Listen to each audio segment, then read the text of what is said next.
이 시간에는 누가복음 16장 1절부터 13절까지 말씀을 가지고 청지기의 삶, 적은 것에 신실하라 하는 제목으로 말씀을 나누려고 합니다. 누가복음 16장은 크게 세 부분으로 나눌 수 있습니다.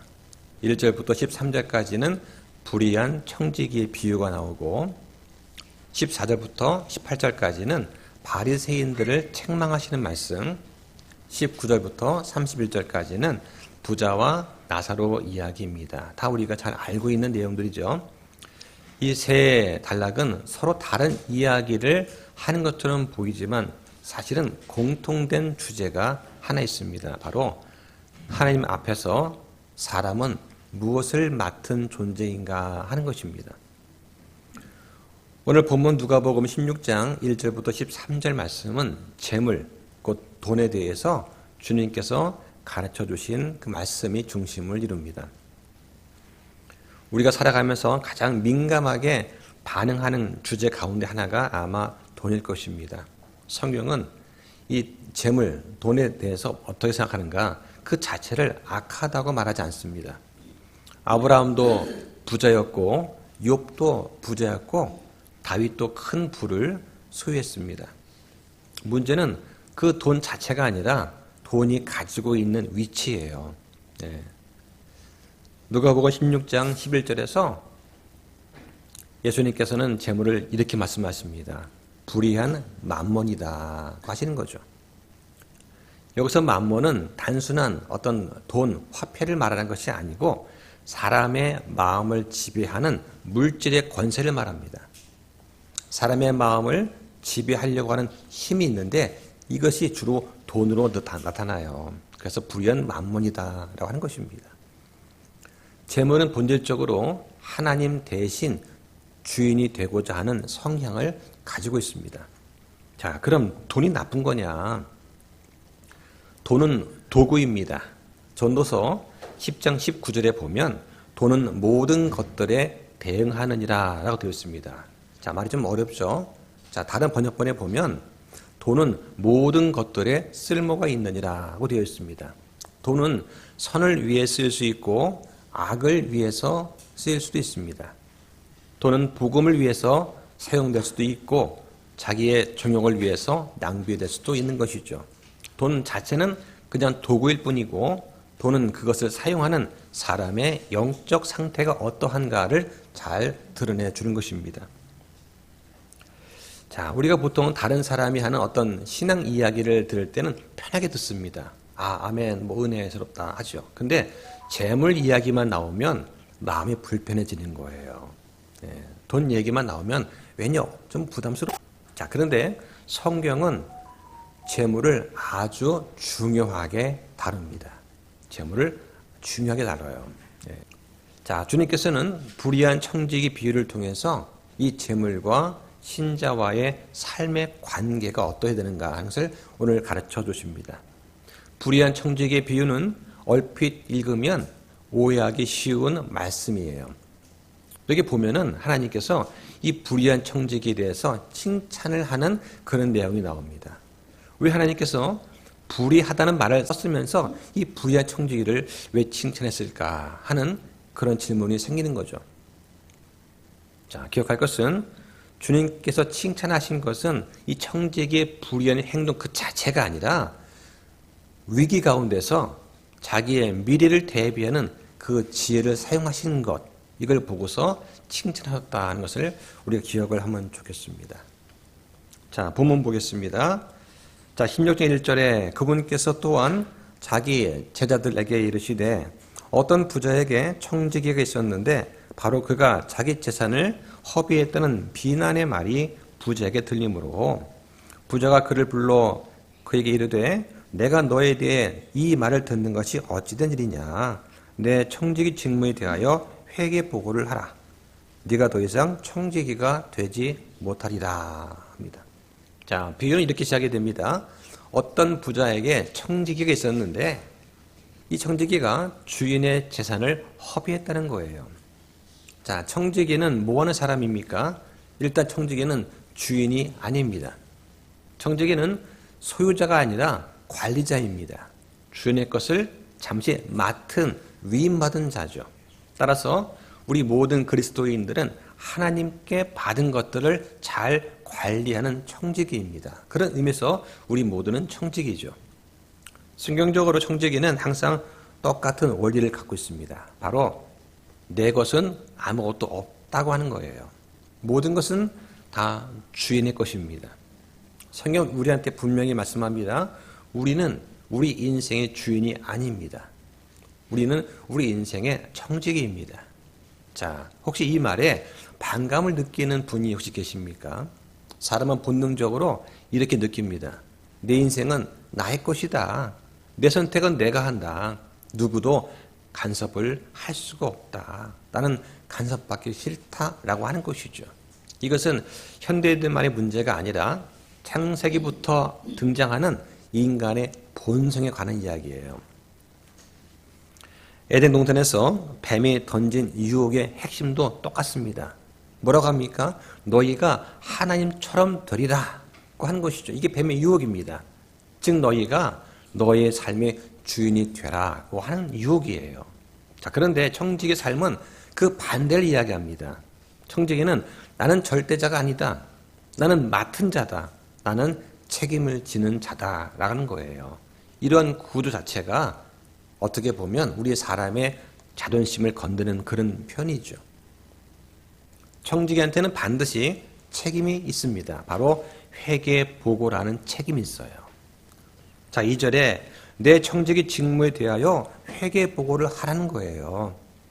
주인이 아니면 직원은 언젠가 반드시 회계 보고를 해야 됩니다. 우리가 마트에서 아르바이트를 하더라도 주인이 매일 회계 점검을 해요. 물건이 얼마 팔렸고 수입이 얼마 잡혔는가를 점검하지 않습니까? 사람들이 불편해하는 게 바로 이 부분이에요. 자유를 원하지만 책임은 부담스러운 거예요.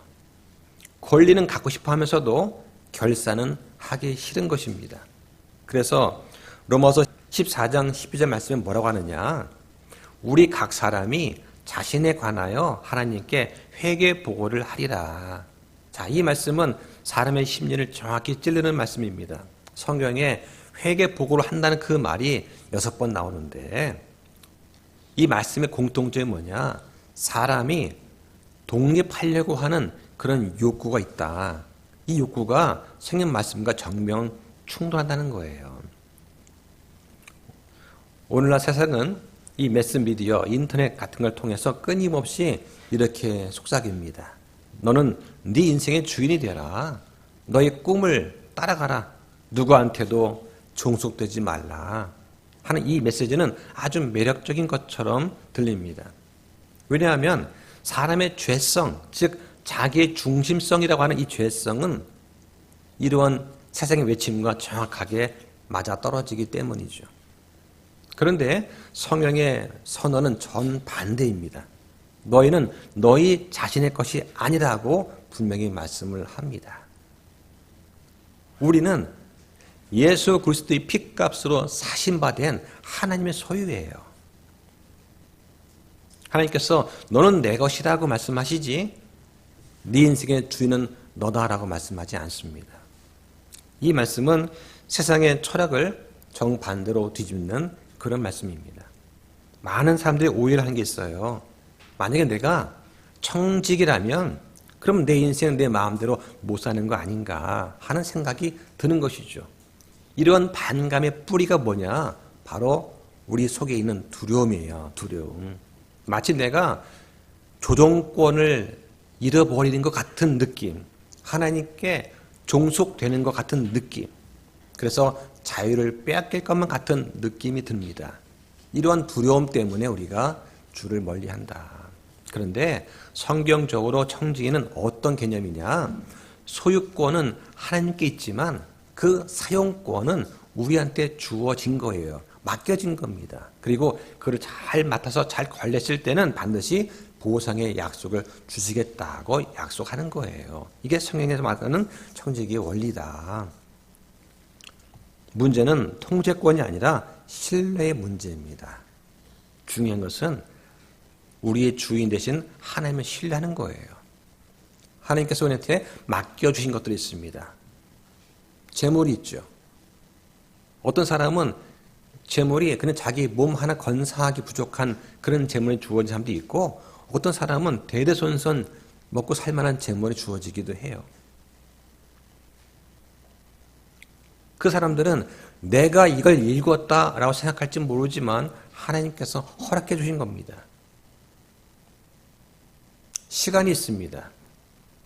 어떤 사람한테는 이제 남은 수명이 길어야 20년, 어떤 사람은 뭐 50년, 80년 아마 그럴 겁니다. 건강 마찬가지입니다.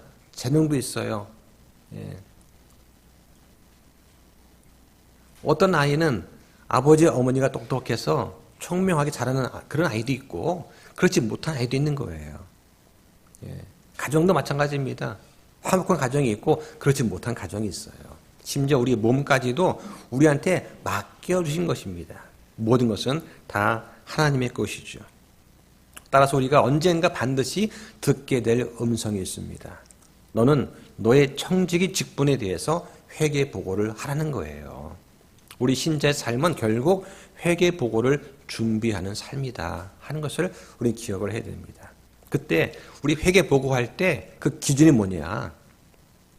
내가 얼만큼 많이 가지고 있는가가 아니라 내게 주어진 것을 얼마나 잘 사용했느냐는 거예요. 주님께서 부르실 때에 내 손에 남은 게 아무것도 없어야 돼요. 왜? 다 사용해야 됩니다. 교회를 섬기라고 주신 달란트 다 써야 됩니다. 사람들이 혼을 구원하라고 주신 문화 다 써야 돼요. 근데 쓰지 않고 잘 포장해서 갖고 있다가 잘 묻어놨다 가져왔습니다. 이거 칭찬하시지 않는다는 거예요. 다 사용해야 됩니다. 자, 3절 보시죠. 그때 청지기가 속으로 이르되 내 주인이 내게서 청지기 직분을 빼앗으니 내가 무엇을 할까? 땅을 팔 수도 없고 구걸하자니 부끄럽구나. 내가 무엇을 할지 결심했으니 이렇게 하면 내가 청지기 직분을 빼앗길 때에 그들이 나를 자기 집으로 받아들이리라 하고, 이에 그가 자기 주인에게 빚진 자들을 일일이 불러 첫째 사람에게 이르되 너는 내 주인에게 얼마를 빚졌느냐 하니 그가 이르되 기름 100마리이다 하며 청지기 이르되 네 증서를 가져다가 빨리 앉아서 50말이라고 적으라 하고, 그 뒤에 그가 다른 사람에게 이르되 너는 얼마를 빚졌느냐 하니 그가 이르되 밀 100석입니다 하며 청지기가 이르되 네 증서를 가져다가 80석이라고 적으라 하였더라. 자, 여기까지 읽으면 청지기가 하는 일이 불의한 일이죠. 그죠? 주인한테 빚진 것을 청지기가 자기 권한을 가지고서 깎아준 거예요. 이 불의한 청지기가 지혜롭게 행했다. 이게 왜 지혜로울까? 일단 궁금하죠? 그래서 주인이 그를 칭찬했습니다. 이건 누가 한 거예요? 이 종의 주인이 한 거예요. 자, 여기까지가 비유고 이거에 대해서 주님께서 평가를 하십니다. 이는 이 세상의 자녀들이 자기들 세대에서는 빛의 자녀들보다 더 지혜롭기 때문이라. 이건 주님께서 이 비유를 해설하신 부분입니다. 어느 날 청지기가 해고 통보를 받습니다. 심리학자들의 연구에 따르면 사람이 받는 그 스트레스를 1부터 100까지 내고 이렇게 분류를 할 때 가장 큰 거, 이 100점에 해당하는 가장 큰 스트레스가 뭐냐? 자기 배우자가 사망한 거예요. 이게 100점입니다. 그리고 직장에서 해고되는 그런 스트레스, 이게 제 기억에 47점인가 하더라고요. 어쨌든 매우 높은 수준의 그런 스트레스 사건으로 평가가 됩니다. 왜냐하면 자기의 생계와 미래가 한순간에 흔들리기 때문이죠. 아마 해고를 당해보신 분들은 아마 아실 겁니다. 앞날이 깜깜합니다. 자, 이 청지기한테 이제 남은 시간이 얼마 없어요. 그때 이 청지기 한 가지를 깨닫습니다. 지금 대비하지 않으면 미래가 없겠다 하는 것이죠. 자, 그래서 주인의 빚진 자들을 불러서 빚을 조정합니다. 여기서 주인이 칭찬한 이유가 나오는 것이죠. 이 청지기가 불의한 행동을 해서가 아니라 지혜롭게 했다는 거예요. 자, 그럼 지혜롭게 한 부분이 뭐냐? 아마도 이 청지기는 자기가 받을 몫의 수수료를 포기했을 가능성이 있습니다. 기름 100말, 이걸 50말로 줄여요. 밀 100석을 80석 줄입니다. 자, 그러면 이럴 수 있지 않습니까? 만약에 기름 100마리 가격이 있을 거 아니에요. 그런데 이 중에서 얼마 정도는 청지기가 자기 권한으로 수수료를 먹을 수 있는 그런 부분이 있겠죠. 그걸 포기하는 거예요. 예. 100마리야? 야, 50만만 적어. 밀 100석이야? 80석으로 적어. 그럼 나는 수수료 내가 안 받을게. 라고 하는 것이 있죠. 또는 아마 이미 부당하게 부풀렸던 금액을 정상화했을 가능성이 있습니다. 예. 원래는 이거 100만 원 내가 처리했지만 원래 50만짜리였거든. 그러니까 야 50만 원만 내. 내가 50만 깎아줄게. 이런 것이죠. 본문에서 청지기가 주인한테 피해를 주었다는 말이 없는 걸로 봐서 아마 종이 자기가 받을 수 있는 권한에서 일부를 포기했거나 아니면 부당 이익을 포기했을 가능성도 있습니다. 어쨌든 간에 중요한 것은 뭐냐? 이 청지기가 한 그 행위의 도덕성이 아니라 자기의 미래를 대비한 어떤 통찰, 지혜, 이것을 주인이 칭찬했다고 하는 것을 기억하면 좋을 것 같아요.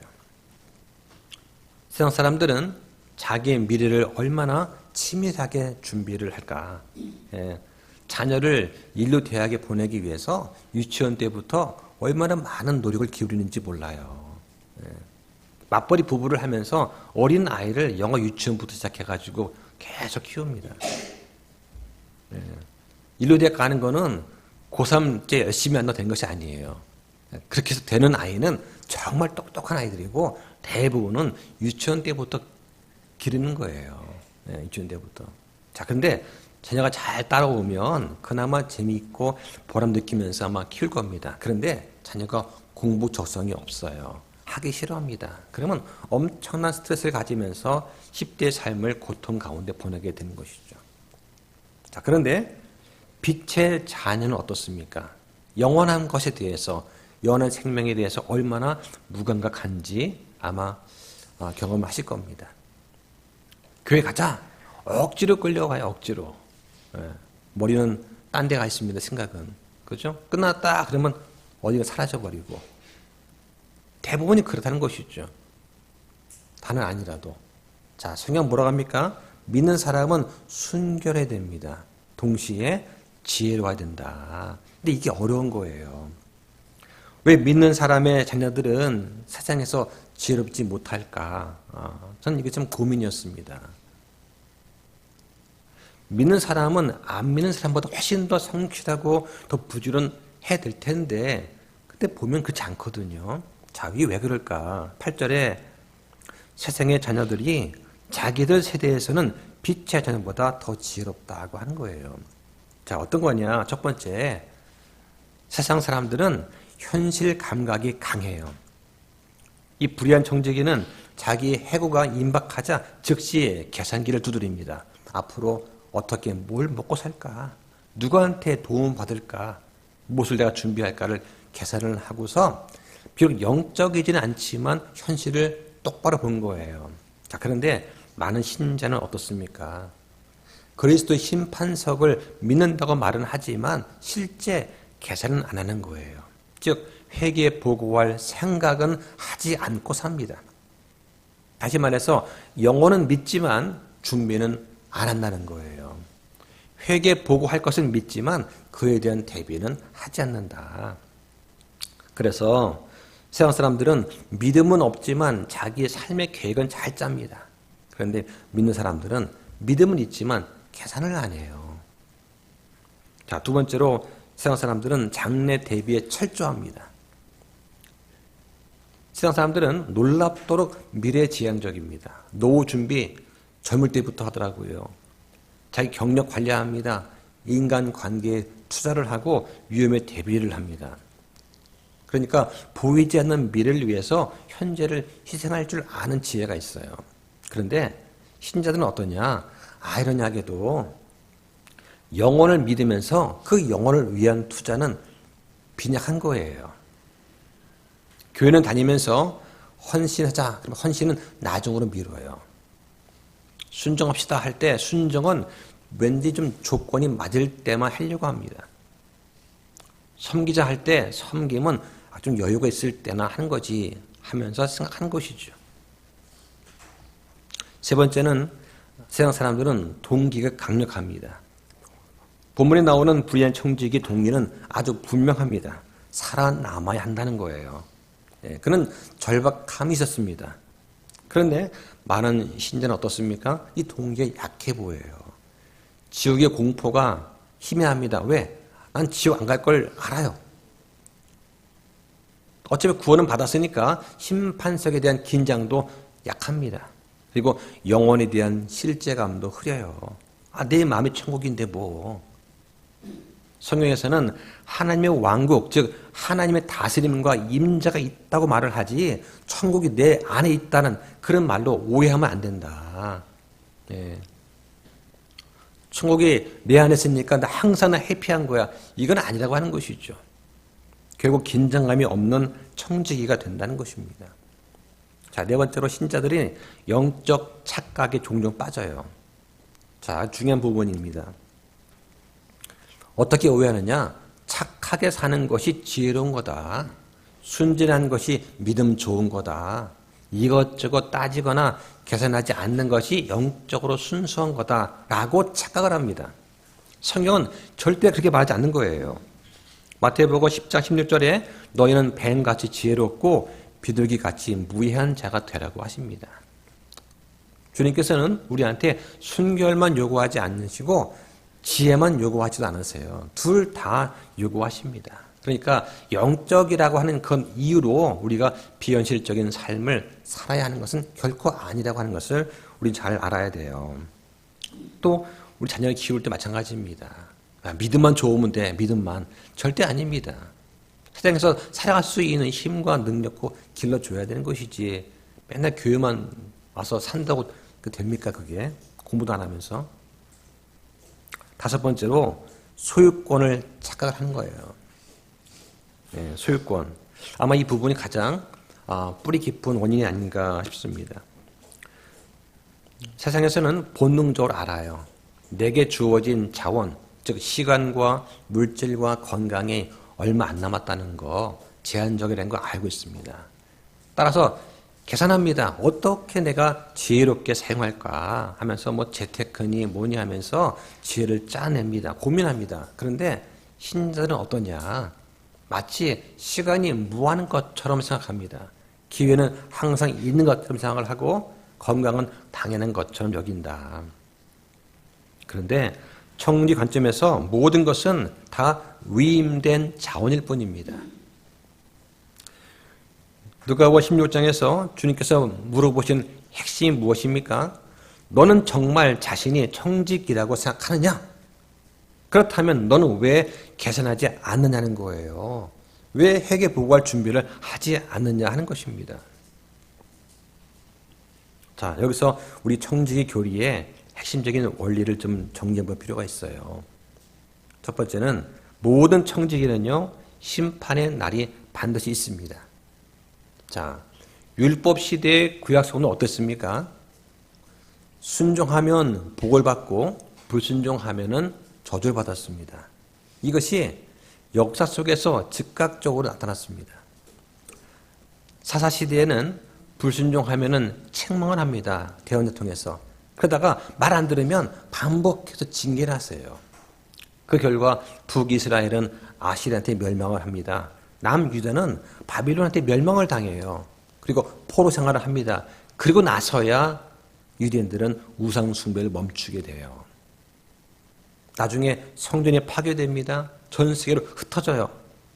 또 궁극적으로 야곱의 고난의 때라고 하는 7년 대환란이 유대인들을 기다리고 있는 것입니다. 이 모든 것이 청지기 결산의 과정이다. 자, 그럼 우리 교회 시대 성도는 어떻습니까? 바로 그리스도의 심판석이 기다리고 있다고 하는 것입니다. 또 나중에 천년왕국이 시작이 될 때는 민족들의 심판이 있습니다. 이렇게 청지기는 항상 언제나 평가를 받습니다. 우리는 지금 은혜 시대에 살고 있지만 평가가 없어진 건 아니다는 것을 기억을 해야 돼요. 자, 두 번째로 청지기한테 요구되는 것은 충성하기 이전에 지혜입니다. 본문에 나오는 불의한 청지기는 어떻습니까? 자기가 해고가 임박한 것을 알고 미래를 준비한 거예요. 그러니까 현실을 직시하고 장래를 계산하고 대비했다. 자, 주님께서 뭐라고 하십니까? 오늘 본문 9절에 내가 이르노니 불의의 만몬으로 너희를 위해 친구들을 사귀라. 그러면 너희가 숨이 멎을 때에 그들이 너희를 영존한 거처로 받아들이리라 합니다. 여기 보니까 불의의 만몬으로 너희를 위해 친구를 사귀라. 이 말씀의 의미가 뭐냐? 재물을, 돈을 영원한 관점에서 사용하라는 거예요. 주님께서 만몬을 버려라 하지 않으셨습니다. 만몬을 사용해라. 만몬을 이용하라고 하시는 거예요. 그래서 세속적인 재물, 이 만몬은 일시적인 것이고 사용하는 도구입니다. 영원한 가치가 없는 거예요. 근데 이 재물을 혼을 구하기 위해 사용할 때, 하나님의 왕국을 위해 사용할 때, 영혼을 위해 사용할 때 의미가 생기는 것입니다. 예를 들어서 우리가 복음 사역을 위해서 이 재물을 사용한다든가 선교와 구제와 교회 사역을 위해서 사용할 때 그 결과 많은 구원받은 혼들이 저 영존한 거처에서 내가 사용한 그 재물에 대해서 증인이 되는 것입니다. 증인이 되는 거예요. 재물은 목적이 아니라 시험 도구입니다. 자, 10절에 가장 적은 것에 신실한 자는 또한 많은 것에 신실하고 가장 적은 것에 불의한 자는 또한 많은 것에 불의하다. 하나님께서 이 재물을 가장 적은 것, which is least 라고 부르십니다. 개역 성경은 가장 작은 것이라고 번역이 되어 있어요. 자, 여기서 작은 것 혹은 적은 것의 뜻이 뭐냐?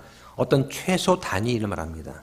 하찮은 영역도 포함이 돼요. 그러니까 의미상 작은 것도 되고 적은 것도 되고 미미한 것, 사소한 것을 다 포함하는 그런 개념이에요. 그러니까 크기라든가 양을 다 포함한다는 것이죠. 우리말로 번역하면 두 갈래가 나오는 거예요. 작은 것 혹은 적은 것. 작은 것을 번역하면 어떤 뜻이냐? 어떤 규모가 작은 것, 사소한 일, 좀 하찮아 보이는 일, 눈에 띄지 않는 영역이 있습니다. 우리가 교회 섬길 때도 어떤 분들은 눈에 보이지 않는 곳에서 섬겨요. 작은 것입니다. 적은 것으로 번역을 하면 어떤 뜻이냐? 양 중심이에요.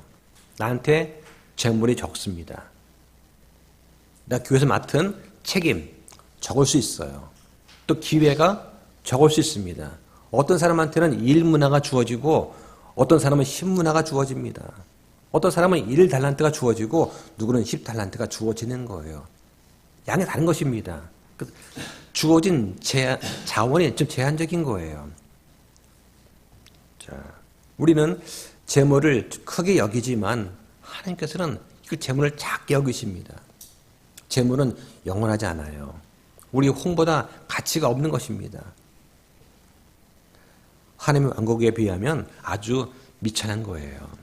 자, 그런데 이러한 적은 것에 대한 태도가 큰 것을 결정합니다.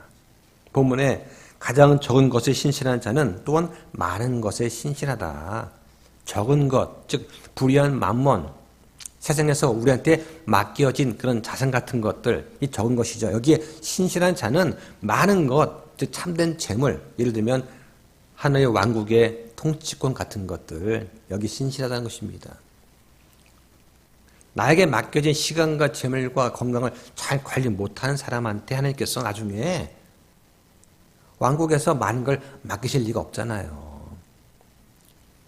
이런 재물 관리는 단순한 생활 문제가 아니라 우리의 영적인 문제입니다.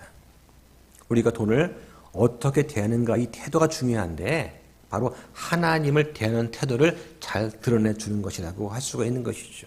그런 면에서 이 만몬의 시험은 물질에 관한 시험이 아닙니다. 오히려 우리의 신실함을 시험하는 그런 충성시험이다 할 수가 있는 것이죠. 혹시 나는 돈이 줄어들면 믿음이 흔들리는 그런 사람은 아닌가 한번 돌이켜 보시기 바랍니다. 11절 보니까 그러므로 너희가 불의한 만몬에 신실하지 아니하였다면 누가 참된 재물을 너희에게 맡기겠느냐. 지금 주님께서 두 가지를 대비하십니다. 불의한 만몬과 참된 재물이죠. 자, 불의한 만몬은 세상의 재물이라고 말씀을 드렸습니다. 그럼 문맥상 참된 재물이 뭘까? 영적인 보상에 관한 거예요. 영적인 책임, 하나님의 일, 내가 달란트 사용하는 거, 혼을 구원하는 거, 문화에 관한 거예요. 문화. 그리고 왕국에서의 통치권. 자, 이런 것들로 우리가 이해하면은 자연스러울 것 같습니다. 자, 그래서 적은 것, 우리가 하찮게 여기는 이 작은 영역에 신실하지 못한 자한테 주님께서는 큰 것을 맡기지 않는다 하는 것을 알 수가 있는 것이죠. 12절에 또 너희가 다른 사람의 것에 신실하지 아니하였다면 누가 너희 것을 너희에게 주겠느냐. 자, 주님께서 마지막으로 말씀하십니다. 다른 사람의 것에 신실하지 아니하면, 여기서 다른 사람은 누구냐? 궁극적으로 하나님을 가리켜요. 우리의 삶 자체가 하나님의 소유입니다. 그러니까 다른 사람의 것은 뭐냐? 하나님께서 우리한테 맡겨주신 것을 말하게 되죠. 자, 이것을 관리하는 관리자입니다. 자, 그러면 너희의 것, 즉 장차 너희가 받게 될 보상, 통치권 같은 걸 말합니다. 그러니까 본문이 우리한테 주는 질문은 이런 거예요. 나는 내가 맡은 것을 주인의 뜻대로 지금 잘 사용하고 있는가 하는 것입니다. 이 땅에서 내가 맡은 것, 그것이 크든 작든 간에 이걸 가볍게 여기면 영원한 것을 받을 수가 없다라고 하는 것입니다. 자, 그래서 청지기 교리의 핵심 원리 네 번째는 뭐냐? 물질 청지기는 영적 청지기의 시험 단계일 수 있다 하는 것입니다. 자, 13절 보겠습니다. 중에 결코 두 주인을 섬길 수 없나니 이는 그가 한 주인을 미워하고 다른 주인을 사랑하거나 혹은 한 주인을 떠받들고 다른 주인을 업신여길 것이기 때문이라. 너희가 하나님과 만몬을 겸하여 섬길 수 없느니라 하십니다. 자, 여기서 절대 원칙을 말씀하십니다. 하나님과 만몬을 겸하여 섬길 수 없다. 즉, 두 주인을 섬길 수 없다는 말씀입니다. 지금 아마 그런 분은 거의 없겠지만 제가 직장을 구할 그때만 하더라도 많은 크리스찬들이 고민한 게 뭐냐. 회사에 일서를 내면서 이제 필기, 예를 들면 통과를 하면 면접을 보지 않습니까? 그럼 이제 면접관과 얘기를 해요. 그때 던지는 질문이 여기는 주의를 지킬 수 있습니까? 라고 물어봐요.